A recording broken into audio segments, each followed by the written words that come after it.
Bonjour, bienvenue dans Lex Inside. Au programme de ce numéro, le rôle de l'avocat d'affaires dans notre société, la transformation numérique dans le notariat et enfin, on parlera référencement payant des médicaments en ligne. Pour débuter cette émission, j'ai le plaisir de recevoir Delphine Ivins, journaliste juridique et auteure de l'ouvrage L'influence insoupçonnée des avocats d'affaires, avec qui nous allons parler du rôle de l'avocat d'affaires dans notre société. Delphine Ivins, bonjour. Bonjour Arnaud. Alors, pourquoi avoir écrit cet ouvrage sur l'influence insoupçonnée des avocats d'affaires? Très bonne question. Alors, je dirais d'abord pour faire découvrir au grand public ce qu'est un avocat d'affaires. Et pour les avocats d'affaires, leur montrer les différentes influences et rôles qu'ils peuvent avoir dans la société. Ce livre, en fait, est une série de reportages. Durant 2 ans, je suis partie dans le monde entier à la rencontre d'avocats d'affaires, de juristes d'entreprise, de professeurs en droit, d'étudiants en droit. Et cette enquête retrace les tendances mondiales de ces 8 dernières années. Est-ce qu'on peut faire un portrait type de l'avocat d'affaires? Alors, au risque de vous décevoir, Arnaud, je ne crois pas. Ils ont comme point commun de pouvoir accompagner des entreprises, des États, ou des cadres dirigeants, des dirigeants, mais leur formation et leur exercice diffèrent en fonction de l'endroit où ils se trouvent et de leur nationalité. Si je prends un exemple, en Russie, un juriste n'a pas besoin du titre d'avocat pour pouvoir donner des conseils juridiques, ce qui est le cas en France et c'est très réglementé en France. Au Brésil, le marché du droit est très compétitif. Et du coup, un avocat a le droit de démarcher très librement les clients de ce confrère.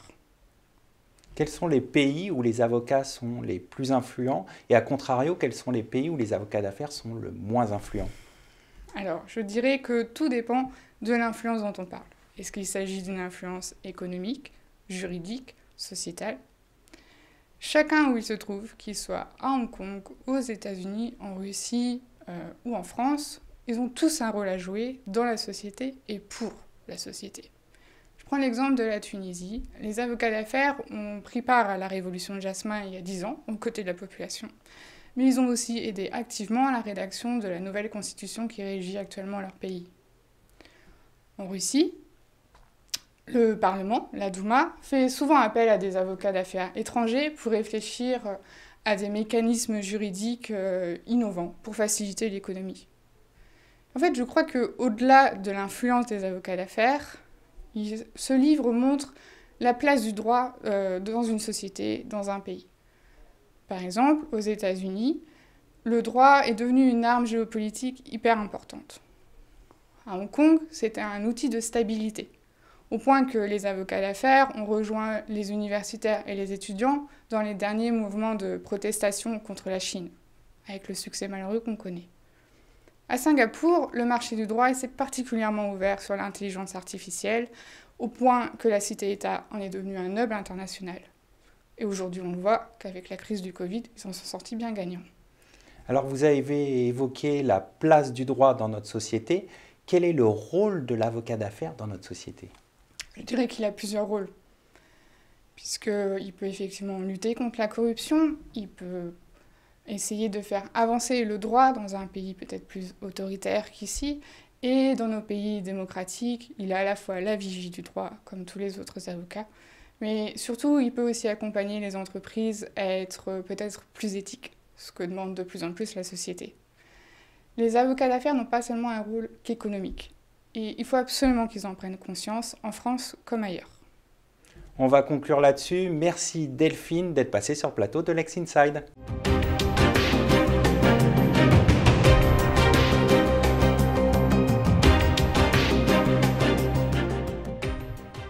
Vous êtes toujours dans Lex Inside. On va parler maintenant de la transformation numérique dans le notariat avec Olivier Ernberger, président du Congrès des notaires de France 2021, dans le congrès qui a pour thème le numérique, l'homme et le droit. Bonjour Olivier. Bonjour.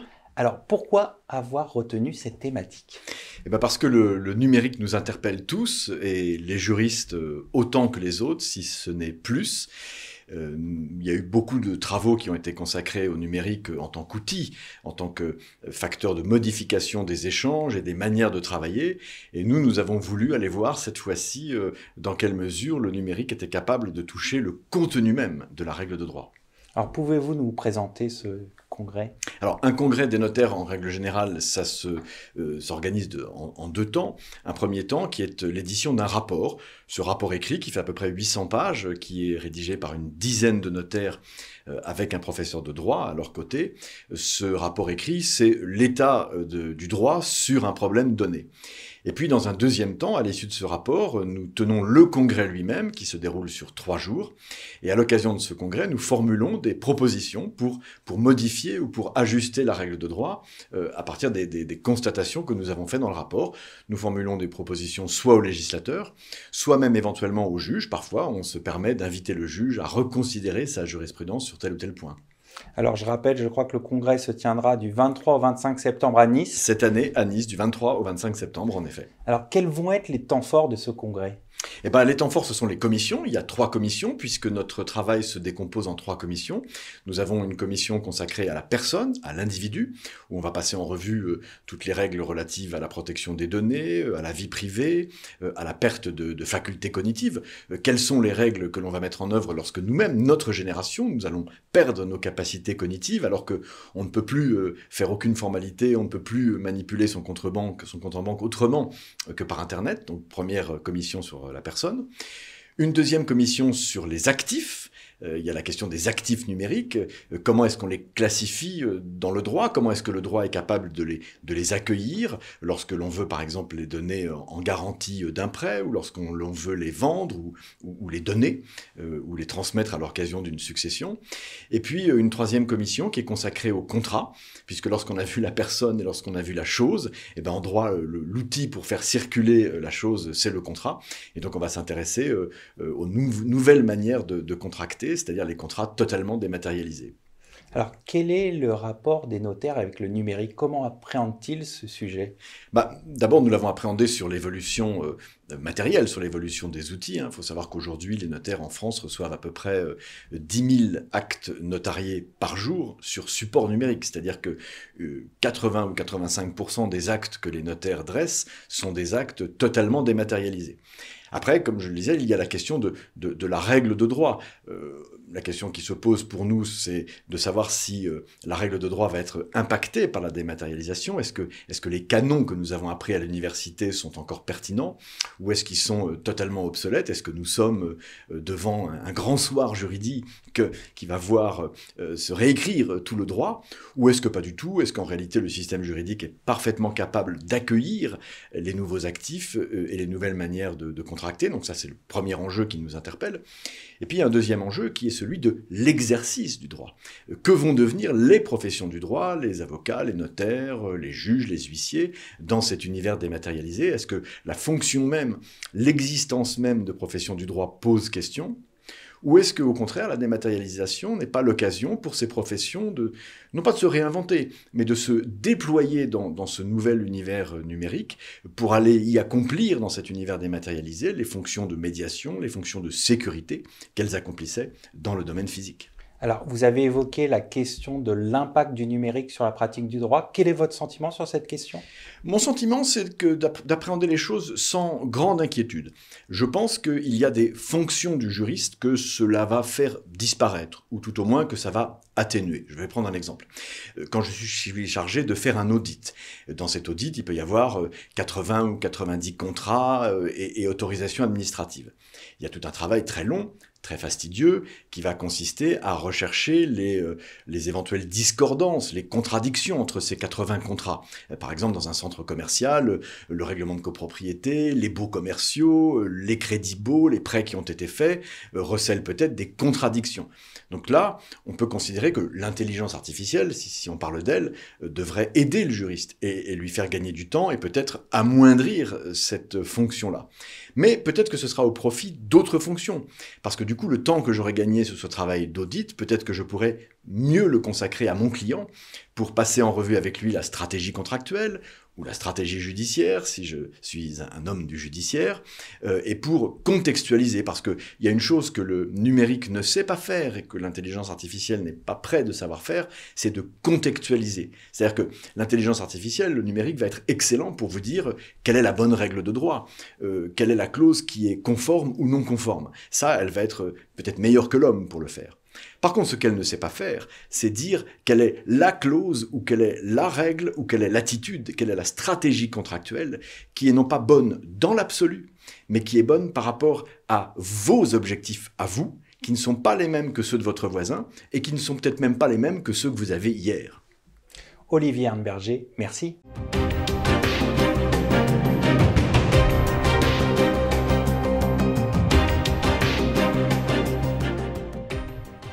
On poursuit Lex Inside, on va parler de la vente de médicaments en ligne et la fin de l'interdiction du référencement payant.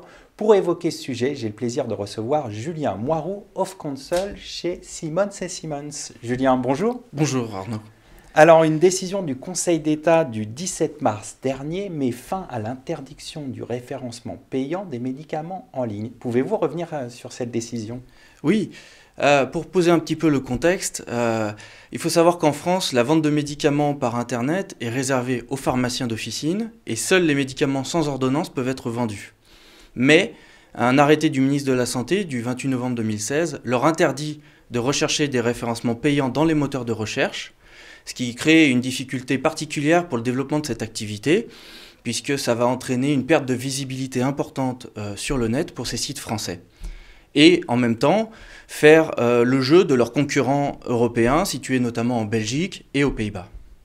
Alors, dans sa décision du 17 mars 2021, le Conseil d'État analyse justement cette interdiction du référencement payant au regard du principe d'égalité, et il juge que la différence de traitement qui en résulte pour les pharmaciens français par rapport à leurs homologues européens ne repose pas sur des raisons d'intérêt général suffisantes permettant de justifier cette différence de traitement.